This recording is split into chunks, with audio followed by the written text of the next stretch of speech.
guys, the Pretty Girl Investor here. Welcome back to my channel. If you are new to my channel, I am a real estate investor who uses the exit strategy of wholesaling real estate. And this is where I document my real estate journey and where I teach other investors how to get started wholesaling. In this video, I am actually interviewing for a new VA, so I am excited about that. In past videos, me cold calling, you might have seen me working with a partner or other people in the past, but no, it's just me, new year, new me, hello, and we're gonna get into these videos. But first, go ahead and like and subscribe to this channel. Let's jump into it.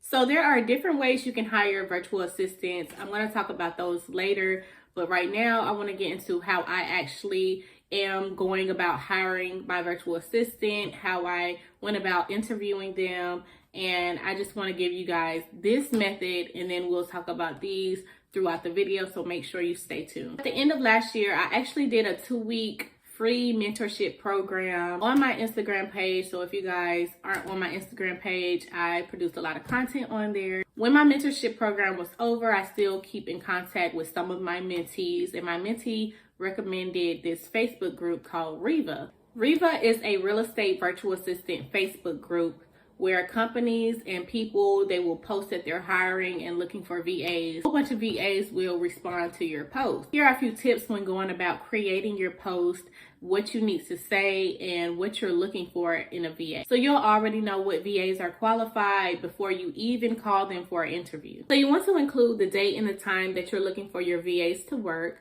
You want to make sure that your VA has a noise cancellation headset, good internet connection, to no accent. This is very important because when your VAs are calling sellers, you don't want your VA to come off as a scammer. You get what I'm saying? When you get those calls that are foreign, those foreign calls, you know, you immediately hang up because you think that, you know, somebody is trying to scam you. So we are looking for VAs with little to no accent so we don't scare our sellers away, scare our leads away, because if we do that, we're scaring our money away. We're looking for a VA with good communication skills, someone that pays great attention to detail. This includes, after the seller gets off the phone, writing a very, very detailed summary about what you guys talked about, what the seller ate, what the seller was doing, what time did they call. It's very, very detailed. Those type of people are the people that you need on your team. They must be able to build rapport, overcome objections, and communicate well with your sellers. They have some experience with different softwares like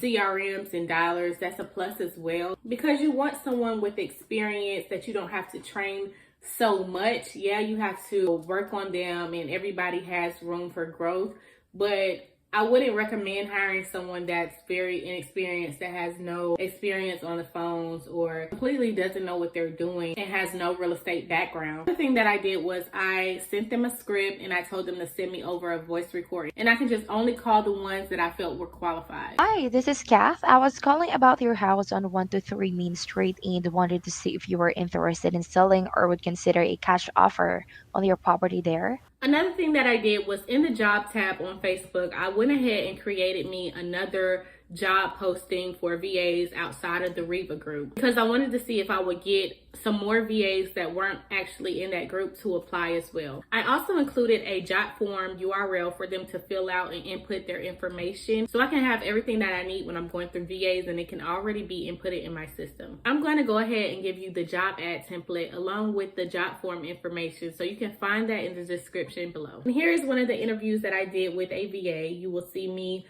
qualifying the VA, asking her questions to see if she's a good fit for my company. It's from 10 a.m. to 2 p.m. Does that time work? Does that time work for you? Yeah, it's 10 a.m. to 2 p.m. What time zone are you in? I'm sorry. Eastern time. All right. What time would that be for you? Like 11 p.m. around that time? Well, 10 a.m. is 10 p.m. 10 p.m. for us. Okay. And to 2 a.m. To 2 a.m. Okay, so it's just the opposite. Okay. Yeah. Okay. And tell me a little bit about yourself.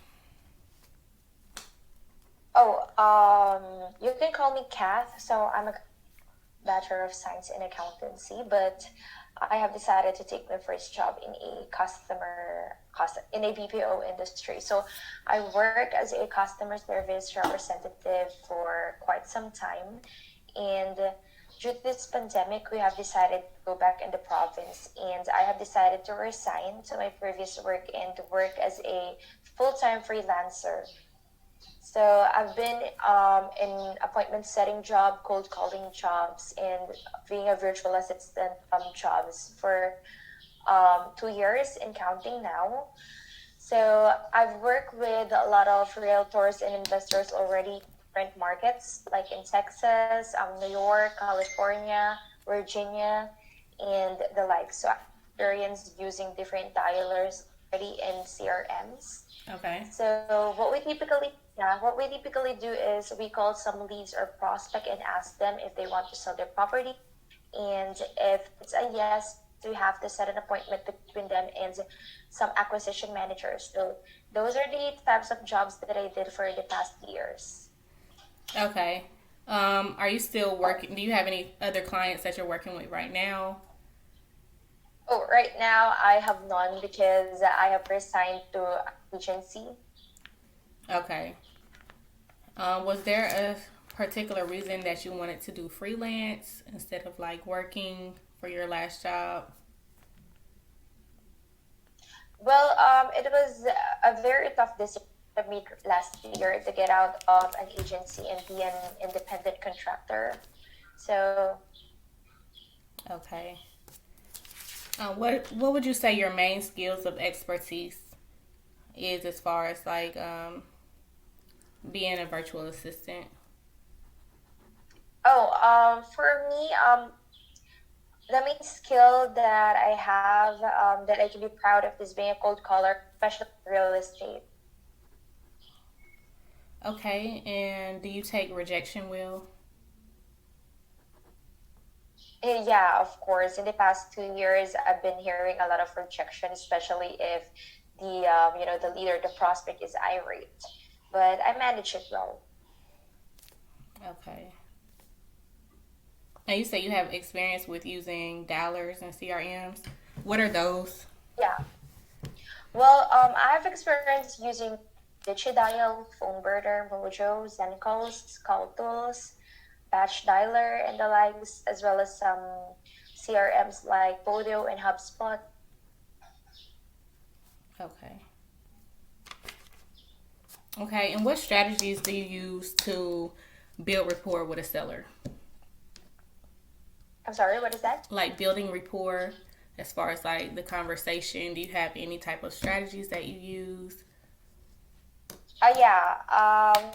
Building rapport is important. Like, I really a happy tone on set of the call at the beginning because it's the very crucial part. The beginning, you have to get the attention of the of the lead or the prospect. You have to sound natural, like you're really talking to them without accent. Because if you sound like a robot, Yeah, like they will already hang up. right. So today I scheduled 5 interviews and only 2 people showed up, which is pretty good because in total I have 11 people to interview and I still have more people submitting their cold calling recordings and scripts as we speak. So I just picked out the best out of all of them and I was stuck with 11. So I'm trying to narrow it down right now. And I'm kind of glad that only 2 people showed up because it shows me who actually wants to work and who actually needs a job and needs some money. Other ways you can find VAs are through Upwork.com, online jobs.ph, and cold calling companies. Now, these cold calling companies, there are a million of them out there. Basically, they will provide a VA for you that is already trained, already coached up. They know their rebuttals, they know objections. They will provide that for you. Most of them do charge a upfront fee, somewhere between $300 to $500 and up, just like an initiation fee to kind of get the process started. And then from there, you can move on into their process of training and hiring and interviewing your VA. I personally don't like to go that route because Instead of them picking the VA that they want me to have, I would rather pick my own VA that I want to have. You get what I'm saying? And sometimes those VAs don't even be trained the way they're supposed to be trained. You still have to train them when you pay for them to already be trained. So guys, go ahead and check out the Reva Facebook group and tell me what you think in the comments.